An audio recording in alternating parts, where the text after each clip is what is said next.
So dear students, in this video we will discuss about the concept of two-dimensional array.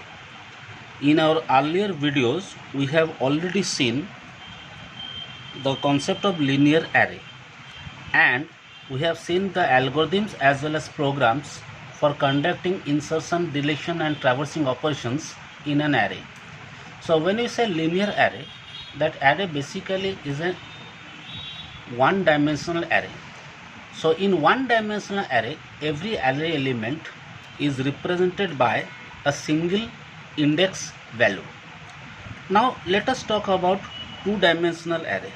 Since two-dimensional array is an array, so the definition must be overall same but with little variation. In two-dimensional array, each element must have two index value, one to represent a row number and second one is to represent a column number. But before that, let us first see the definition of two-dimensional array. So basically it is a collection of m into n number of homogeneous data element which are stored in contiguous memory location such that each memory location must share a common name. So only difference is that here I am saying the total number of element in a two-dimensional array must be m cross n. Now what is m and what is n here? We say m represents the maximum number of row size, so the row size of the two-dimensional array, and n represent the maximum column size. So if there are m number of rows and n number of rows, then we will say the total number of element must be m cross n or m into n. In other words, we say if we want to organize data in a tabular form in a table, and the table must contain a total of 3 rows and 4 columns, then the maximum number of elements that we can store in that table is 3 into 4, that is 12. So here we say in a two-dimensional array, a total number of elements that can be stored is m cross n, where m represents the data that we keep row wise and n represents the number of data that we can keep in column wise. So since here I use the term row and column, therefore a 2D array can be called as matrix in mathematics. So in mathematics there is a topic called matrix where we represent data in the form of row and column. So a 2D array is similar to a matrix in mathematics, or in business application you can consider a 2D array as a table. So you can say 2D array can be called as a matrix in mathematics, or it is a table where data are logically arranged in form of rows and column manner. So because we know the table means definitely it must have some cells. The cell represents a row number, column number. Now each element of a 2D array must be specified by the common array name. See, already I told you, when you create an array, array must have a name. Okay, so that all the memory locations that are part of the array must have that same name because it has a common name. So any single element or any single particular position of an array must be specified by the common array name as well as a pair of index value. Now in 2D array there must be a pair of index value. Pair means there must be two integer value to represent the index. We call it I and the next value is j, where I corresponds to the element at ith row and j corresponds to the jth column. So if we are trying to refer to a particular element which is at the second row and third column, then its index should be given as 2, 3. Okay, so let me give you a diagram to understand the example better.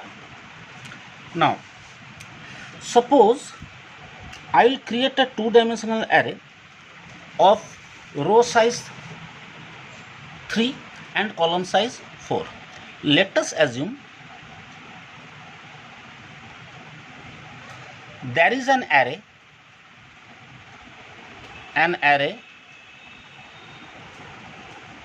having name, an array having row size 3 and column size 4 with name A. So here I have written two pair of square bracket to represent first one to represent the total number row size and represent the column size.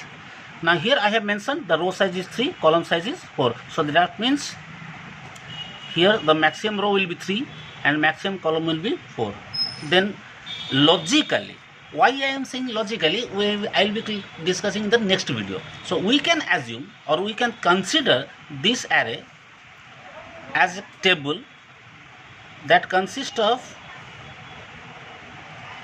3 rows, this, and 4 columns. So this is the first column, this is the second column, and this is the third column. Okay. Now again, unless specified means if we are not using any particular programming language, I will treat the row number as 1, 2, 3. Similarly, column number as 1, 2, 3, 4. But if you are implementing the array using any programming language like C or C++, then the first row must begin with 0. Then the second row must have index 1 and third row must have index 2. But here I am discussing as in the data structure which is not confined to any language. That's why I have taken the row number as 1, 2, 3, column number as 1, 2, 3, 4. Now this is the first cell, or you can say the first element.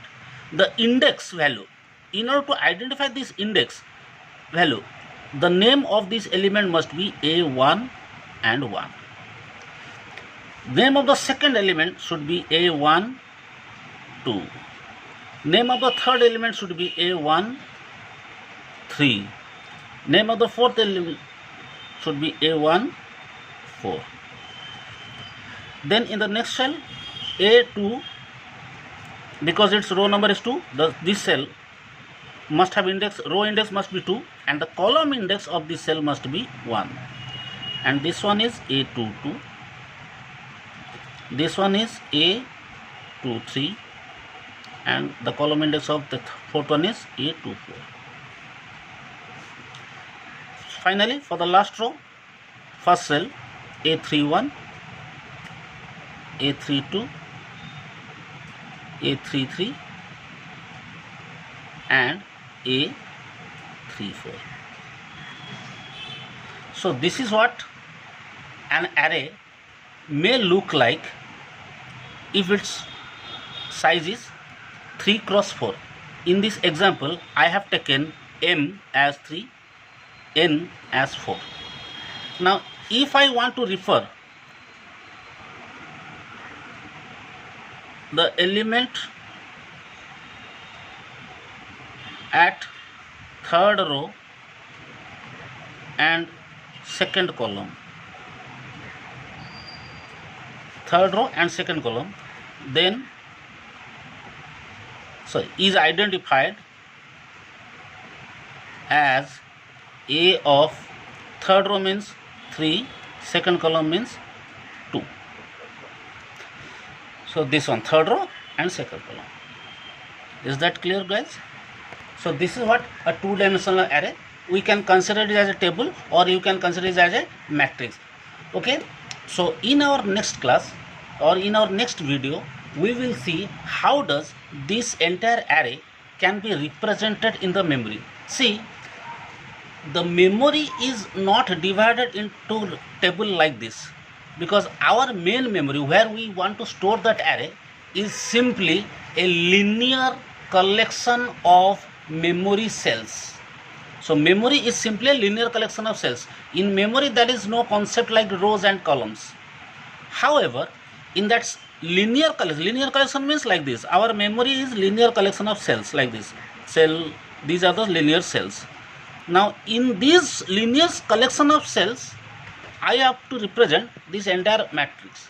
So how that will be represented, how we can perform address calculation, all these facts will be discussed in our next video. Till then, thank you.